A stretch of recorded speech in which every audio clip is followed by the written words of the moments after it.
Pastor Ben turamukunda turi We love Pastor Ben. ariko wa urumugisha wese kabisa. You are a blessing to us because of your song. Canada, yaguhaye Australia, uzoje Burayi, and God has given you nations. America, uzubabwira ngo uwari umushumba akamumwami dana kimwe kimunanira agegiye.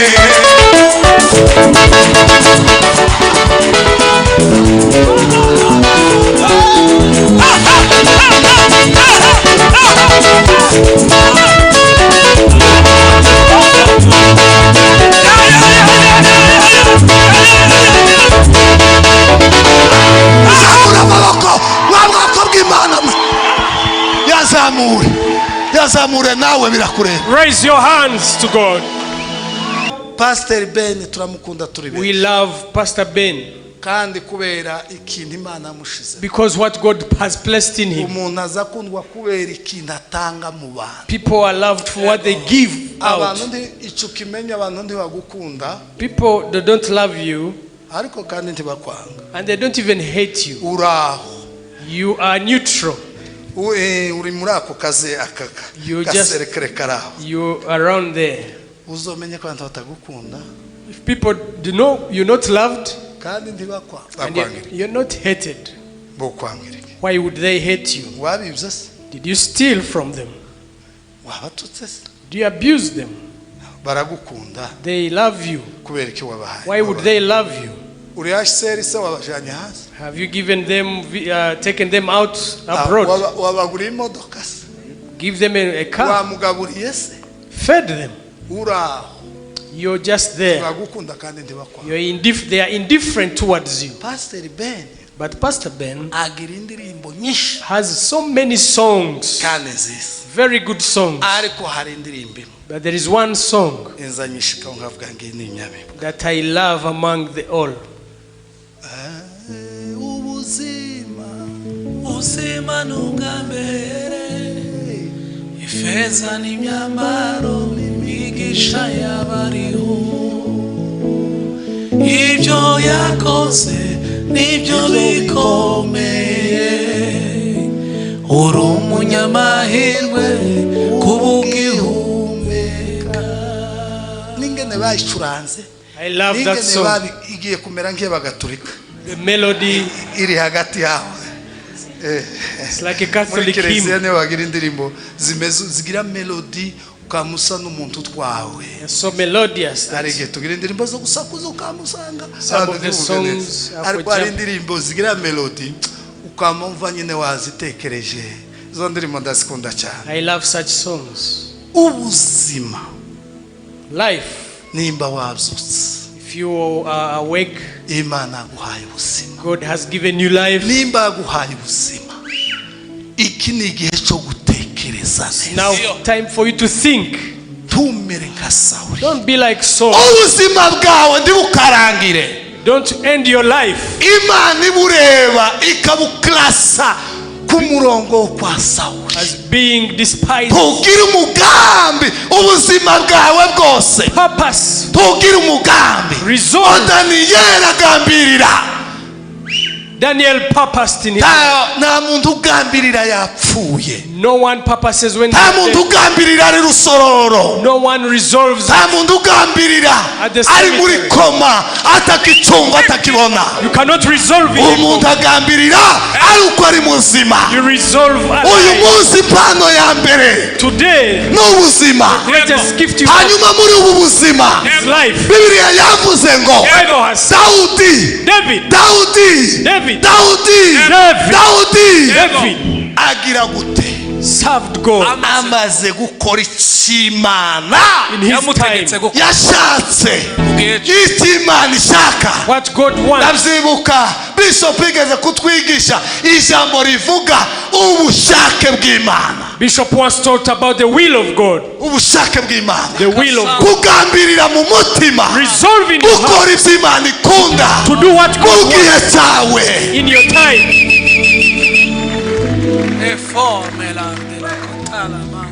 Ntukarangare mu gihe cyawe. Don't be distracted in your time. nudakora ubushake bw'Imana If you don't know, uzogendo iyo ni impano y'Imana Imana yaguhaye yama yasama ijuru irabiguha. that's the gifting God has given you. Iyo ni classe ya mbere muri baby class. That is just the beginning. Imana guteguriye kugera muri profesa y'uburirimbyi. But God, hajya ni yihe buririmbyi ukuru ni bazabwita gute? Tabwo muri kaminuza yo mashorisho achieve the best. Wahaguruka wafata mikoro risha. That when ubuzima n'ubwame ufashe mikoro gusa ijuru rikama ubwiza bw'Imana bukama. a point where you sing and the glory of God comes down Abadayimoni bagatangira kuva mu and demons flee. imitima y'abandi gatangira guca. Broken hearts are Kazusanga mended. abantu ko bararira. And you find people Kasubona abantu babahuje n'ijuru. Ufite ideni ndayibuka ko afite ideni. Ufite wapfushije ndayibuka ko yapfushije. when you sing and people forget Waburaye ndiyibuka ko yaburaye. forget about their sickness Umurwayi akashika agahura n'ubwiza bw'Imana. because they have encountered the glory of God. Hallelujah. haleluya haleluya haleluya haleluya haleluya. Niko ngo Dawudi yagaza bikora. That's what David did in his generation. Ugereranyije Dawudi na Saul. When you compare David and Saul, Ni ibintu they bitandukanye. are two different people. Hema pomela grisai for gliders. Ni ibintu bidahuye. They don't mix. Muziko Dawudi David yari mu biraro would go to the crowds. abinyuma y'intama. He was always behind sheep. Ari umuntu kagaturage. He was a villager, Kaka village. Karaho. very out of nowhere, N'uruhago always n'amabuye with slings ikoni y'intama. and stones and a shepherd's rod. Muziko Did you know Dawudi arakana kagaturage. David came from a lowly background? bavuga ngo ntibari bahuje nyina n'abandi bakuru bewe. He was even a step brother. Baragataye iriya karaho kazwigiriye. He was nowhere rejected and forgotten. Karaho karabuze kabinyuma y'abana umwana w'intama yazaye intari kamiza gutya. Always behind the sheep. Now Saul ari umwami. Saul was king yicaye kwenye kiti cha enzi. upon the throne. Yicaye ku ntebe y'ubwami. Upon the throne. Mundebere Now, urwo rwego n'urwo rwego. compare these statuses. Kumvira Imana Obedience nubishyira imbere bizo gukingurira umuryango. will open doors for you. Kumvira Imana Obedience, nubishyira imbere if you put it in front, nukora ugahora ugambirira mu mutima wawe. Kumvira Imana hala hikima nugambirira mu mutima wawe sanguru bandala kota bizagenda bigukura resolve ahantu abantu bose bakureba to a point where people see you. bizagenda bigukura ahantu bose abantu bakureba bakagutegura igikundiro na bene so na bene nyoko barakwanze ufite kavukire mbi. From a place where people despise you, even your own brethren, Mundebere aho Dawudi yarari just like where David was naho Saul yarari. and where Saul was. C'est très différent. Very, very, very different. very different. Cyongereza kigeze. Ni uhindura amateka uwari umushumba akaba umwami nta kimwe kimunanira agenga ibihe.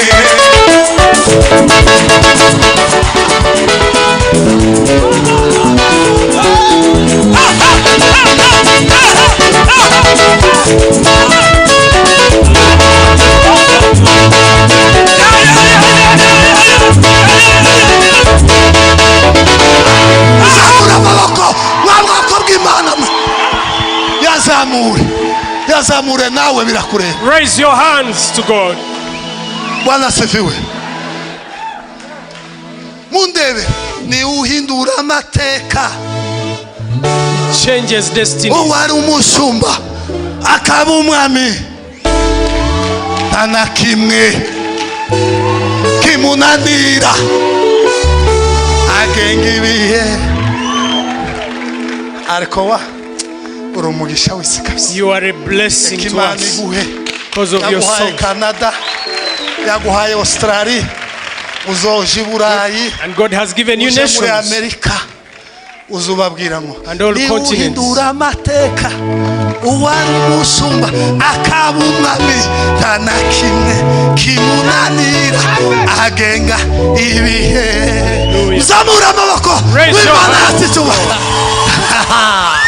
nk'abantu mwe ariko ibanga. But God, Ibanga the secret yo kugenda uhindurirwa amateka. for your story to change, Ibanga The yo secret. kugenda uva mu cyiciro kigayitse. moving from one level to Ibanga. another. Ibanga. The secret Hallelujah. Niririya to promotion Imana yabwiye Saul. is what God told Bose Saul. bose n'abana. Both are kings. Umwe ararifata arishyira mu mutima we. One took heed, Ijambo ry'Uwiteka. kept the word of the Lord in his hands. Hari ijambo ryanditse It's a scripture. ryanditse mu byakozwe n'intumwa. Ngo Acts. ariko ngo muragibuka ngo ariko ngo abiberoya ngo bari beza kurusha bitesalonike. N'abiberoya bari beza cyangwa n'abitesalonike? Abiberoya ngo bari beza The cyane. Bereans were good people, better than the Thessalonians.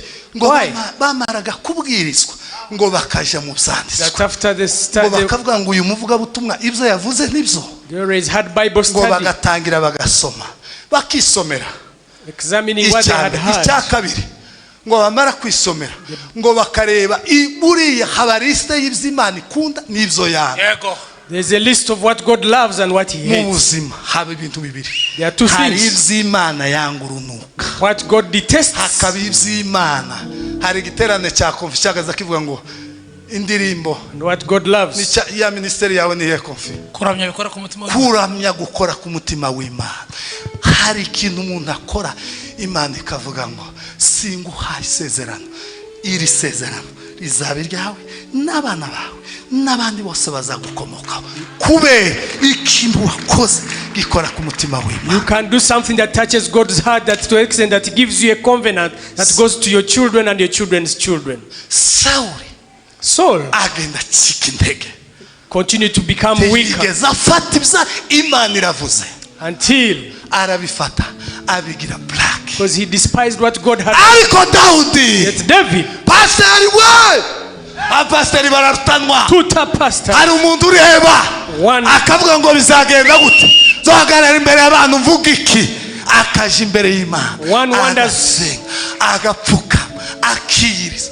Uwundi arahaze what to tell his people, and he goes before God seeking a word to preach. Another one, sinzi ko byagenze I don't know what happened, ariko ashika imbere y'abantu but before people he starts talking. akavuga ngo ese mwabaye gute, So what's wrong with you people? akavuga abaririmbyi ngo mushyire amaboko hejuru. Raise your hands. Pasiteri Mudaheranwa aravuze ngo mwararepese twe twarepese ibintu byo kwirwa ngo muzamure ngo bwira mugenzi wawe ngo kuraho. You start forcing people Ariya to raise their n'amavuta hands. make. Abaririmbyi Two bose worshipers. barahamagawe, umwe ahora arunga One ijambo rye, always akarunga amavuta amasengesha, before akarunga God. agasenga, akongera agasenga, akarara mu muhanda asenga, azi ubwihisho Seeking. ubutayu agasenga kinginga. Nawe ukaza gusa ngo muzamura amaboko, The secret place, and you also come kurambiwe wasirimba tukakurambiwe. trying to imitate. Titwobikubwira ariko uzumenya ko ijuru ritabiguhaye. But whatever you do when it's Kandi not from warasizwe. heaven will not inspire us. Bavandimwe, Sawuli na Dawudi Saul and David batandukaniye he? are different. Umwe yashize ijambo ry'Imana mu mutima, One kept the word of God in his heart. undi afata ijambo The other one- taco rimubwiye, The other one was indifferent towards the agenda word. acika intege, And it affected him, agenda atakaza ubwami, losing his kingdom. agenda ahangana n'ibibazo akananirwa. He would encounter trials. Indwara z'ubwoko zitandukanye ziramutera, He even fell sick. atangira gukora ibikorwa bibi cyane Started doing the wicked kubera ko things yatakaje Imana. because he has separated himself Ubuzima from God. bwawe na umuntu wafa na mwambata mokozi sitaki kumwacha. kwa kuwa menifilia yagiye azamuka ava mu butini ava mu bukene ibintu byose muragenda gusa. The other one is keeps promoting promotion ku yindi kuzageza ubwo ashika hano ku ntebe until he came to the throne. Ikizagufasha niki? What will help you? Uzorangiriza muri Saul? Will you end up like Saul? Cyangwa kubakorera mu mwuka wa Daudi? Serve under the spirit of David. Mwuka wa Saul kwirengagiza Imana yavuze. The spirit of Saul of being indifferent to what God says. Gukora ubushake bw'Imana. Spirit of obedience. Imana igufasha gukora ubushake bw'Imana. May God help you. Imana igufashe kuzura kugira ngo uzogende wuzura, uzogende uhindurirwa amateka, uzogende uva ahantu habi, uzogende ushika ahantu heza, uzogende utanga ubuhamya, uzaba igiti cyiza cyera imbuto, abantu bazakubona mu Imana, uzogende utera imbere. Ariko igihe uhawe ijambo ukarita urifata ngo urishire umutima bizakugora. Imana idufashe. May God help kandi us tugirire neza and do us good.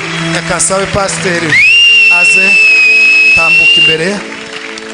We welcome the pastor to come and pray for us. Ubwoko bw'Imana. Pray for the servant of the congregation. Tukangwe guri mu ntebe ikomeye ibanga nirimwe. No matter your position, shira ijambo ry'Imana mu mutima. Keep the word of God. Niryo ryazamuye Dawudi. It's what elevated David. Ubushake bw'Imana, the will of God, ubugire priority mu mutima wawe. Should be a priority in your heart. Bizakurwanirira intambara zikomeye. And it will help you. Bizagukingurira imiryango and open doors for you. Karibu cyane. Dukomere ijambo ry'Imana amase. Round of applause to the word of God.